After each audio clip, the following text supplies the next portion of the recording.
switching, when you think about the MMA scene right now, obviously you've been a little removed for about 2 years now.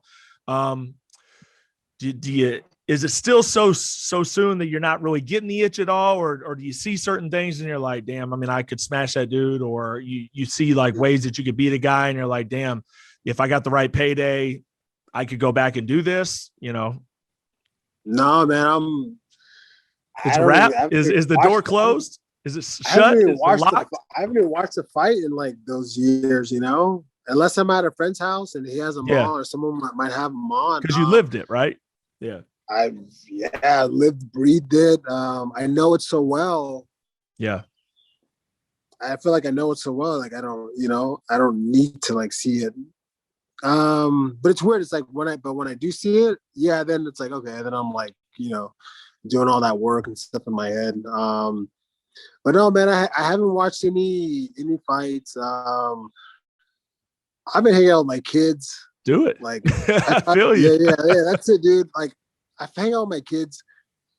I wrestle with my daughter a little bit, like out of nowhere, I'll just put like a single leg on her. And she's like, what are you doing? Like in the kitchen, and then I move her around just enough so she got good, she has good balance. She realizes like she needs to stay up. She needs to be working right here to stay up, kind of thing. Yeah, it's funny. Cool. I did that with her a couple of sessions, and then one of our friends, they have a boy that's younger than her, but like big kid. Yeah, and he did the same thing, and my daughter was like laughing because she was like, my dad does this to me, and I know what to do. And dude, she was like stuffing all this stuff so easy, like it was like she was playing with him. It was very cool to see. That's awesome. And then my son, he's 3, and dude, I don't even teach him any fights or anything, but that's all he does with me. He just fights with me. He loves it. Yeah. So I'm still around it in that way. Yeah. So I got to ask you real quick before we shut this thing down. DC back in the news, basically, grabbing a hold of Jake Paul at the UFC event, talking about, punishing and torturing Jake Paul if they were to have an MMA fight, which obviously would happen. I want to know your input on that as you're watching this from afar, these YouTube guys that are just making all these waves, doing these huge pay-per-views. But it just seems like you're taking a little bit of a reach saying you're going to do something to Daniel Cormier. What were you thinking when you're watching something like that? Did you just pray for him? You know what? Say, good luck. No, man, you're asking for it, bro. Go out there and get it. You want that? Go get it. You know what? It doesn't matter who it is. Like, if it doesn't matter what they do for a living. Like Jake knows how to fight. Sure. I've seen he knows how to fight. So he's doing this. Hey, it sparks interest in anywhere. Cool. Dude, he wants to go. Yeah, he wants to go in there and taste it. Okay, go ahead and do it. Yeah. It's crazy to watch. A lot of people get tore up about it, about the possibility of it. Yeah, I like a good spectacle. It doesn't bother me a bit. So, bring that sort of stuff on. I think we kind of need a refresher. We need something different than, what we see out of the UFC and PFL and, just all the different shows, right? So you were out there with one of your fighters at UAE Warriors. That's how you and I kind of linked up out in Abu Dhabi.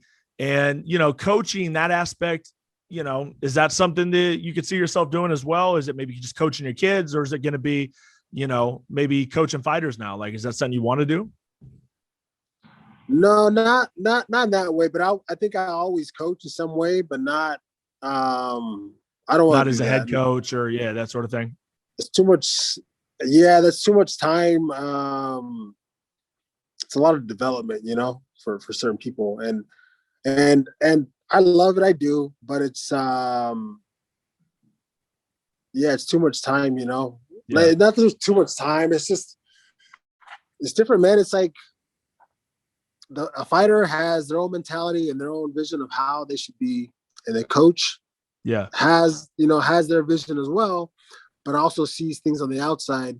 And there's other people that see things on the outside too. And you know, I've seen a lot where if every fighter was just open, like, okay, yeah, let's do this, let's try this, let's work on this, you know, and just free Yeah. flowing, like no matter what. But that's not the case. Fighters a lot of times are fucking just basket cases, you know. Like again, you're going out Yeah, and fucking gonna go for a fight. So that's true. yes, I can understand why you're a mess right now and you haven't eaten. Yes, I get that. Um, but it's like you know, you're trying to coach them, and Yeah. it's just like being a psychiatrist and all that shit. You know, Yeah. all into one, right? A babysitter, a mom, a dad, all that stuff. Which I can do that at home. But I mean, I Yeah. always help people, you know, any way that I can. But I've done that for so long. It's just like I understand, I get it. All right. All right. Obviously, you know, the same time you were dominating, you know, there were guys in different organizations doing their thing. And let's just say you could get that one opponent. You're a competitor.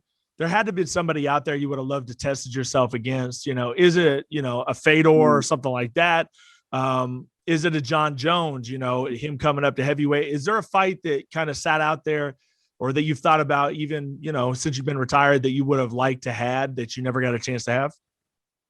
No, no.